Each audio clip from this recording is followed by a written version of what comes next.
ಅಂತ ಬರುತ್ತೆ, ಮೈಸೂರು ಯಾಕೆ ಗೆದ್ದಿಲ್ಲ ಅಂತ ಬರುತ್ತೆ, ತುಮಕೂರು ಯಾಕೆ ಗೆದ್ದಿಲ್ಲ ಅಂತ ಬರುತ್ತೆ. ಸಿ ಇಲ್ಲಿ ಇರುವಂತ ನನ್ನ ವೆರಿ ಬೇಸಿಕ್ ಪಾಯಿಂಟ್ ಇರುವಂತದ್ದು ಡಾಮಿನೆನ್ಸ್ ಇರುವಂತ ಕ್ಷೇತ್ರಗಳು ನಿಮಗೆ ಕೈ ಹಿಡಿದಿದೆ.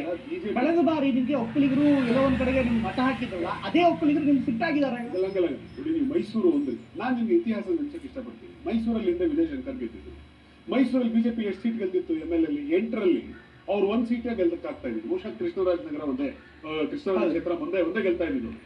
ಒಂದೇ 1 ಸೀಟ್ ಇಟ್ಕೊಂಡ್ರು ಕೂಡ ಮೈಸೂರಿನ ಸಹಜವಾದ ಇನ್ಕ್ಲಿನೇಷನ್ ಯಾವಾಗಲೂ ಕೂಡ ಲೋಕಸಭೆಗೆ ಬಂದಾಗ ಅದು ಬಿಜೆಪಿ ಪರವಾಗಿರ್ತಾ ಇತ್ತು. ನಾನು ನಿಮ್ಗೆ ತುಮಕೂರು ಉದಾಹರಣೆ ನೀವು ತಗೊಂಡ್ರಿ. ತುಮಕೂರಲ್ಲಿ ಬಿಜೆಪಿ ಎಷ್ಟು ಸೀಟ್ ಗೆಲ್ತಾ ಇದ್ರು? ತುಮಕೂರು ಸಿಟಿ ಮಾತ್ರ ಬಿಜೆಪಿ, ಎಲ್ಲೂ ಬಿಜೆಪಿ ಇರಲಿಲ್ಲ. ಅಂತ ಸಂದರ್ಭದಲ್ಲಿ ಕೂಡ ಇತಿಹಾಸ ಒಂದು ನೋಡ್ಕೊಂಡ್ ಬಂದ್ರೆ ಒಂದೇ 1 ಸೀಟ್ ಗೆಲ್ತಾ ಇತ್ತು ಬಿಜೆಪಿ, ಲೋಕಸಭೆಯಲ್ಲಿ ಗೆಲ್ತಾ ಇತ್ತು.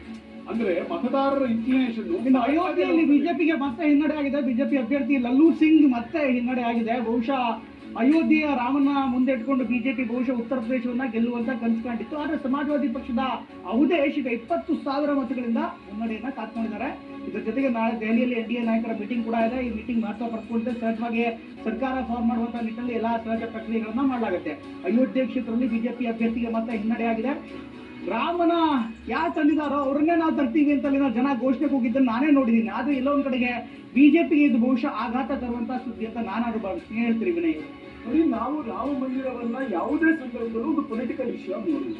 ಅದು ನಮ್ಮ ಸನಾತನ ಧರ್ಮದ ಒಂದು ಬದ್ಧತೆಯ ವಿಷಯ. As A political